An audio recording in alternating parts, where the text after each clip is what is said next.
School കലോത്സവങ്ങളുടെ ശോഭ കെടുത്തുന്ന രീതിയിലേക്ക് അപ്പീലുകൾ പെരുകുന്ന കാഴ്ചയ്ക്കായിരുന്നു 57ാമത് സംസ്ഥാന school കലോത്സവം സാക്ഷ്യം വഹിച്ചത്. കലോത്സവ ചരിത്രത്തിൽ തന്നെ ഏറ്റവും കൂടുതൽ അപ്പീലുകൾ എത്തിയ കലോത്സവമായിരുന്നു കണ്ണൂരിലേത്. 1295 അപ്പീലുകളിലായി 5706 മത്സരാർത്ഥികളാണ് ഇത്തവണ കണ്ണൂരിലെത്തിയത്. ലോകായുക്ത വഴി 388 പേരും വിവിധ കോടതികൾ വഴി 382 പേരും വിദ്യാഭ്യാസ വകുപ്പ് മുഖേന 525 പേരും ഇത്തവണ മത്സരത്തിനെത്തി. 51 പേരാണ് ഇത്തവണ ഹയർ സെക്കൻഡറി വിഭാഗം ഭരതനാട്യത്തിൽ മത്സരിക്കാനെത്തിയത്. 32 നാടകങ്ങൾ സദസ്സിൽ അരങ്ങേറി. 24 മണിക്കൂറിലേറെ തുടർച്ചയായി നാടകം അവതരിപ്പിക്കപ്പെട്ട കലോത്സവം എന്ന ദുഷ്പേരും ഈ കലോത്സവത്തിന് സ്വന്തം. അപ്പീലുകളുടെ ആധിക്യം മൂലം മത്സരങ്ങൾ പലതും അനന്തമായി നീളുകയും ചെയ്തു.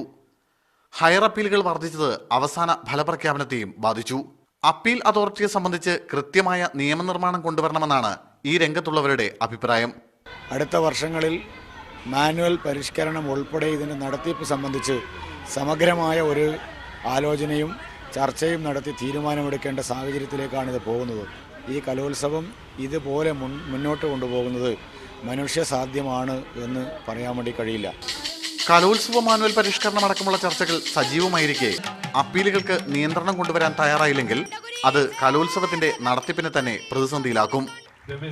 സുനിൽ ഐസക്, മീഡിയ 1, കണ്ണൂർ.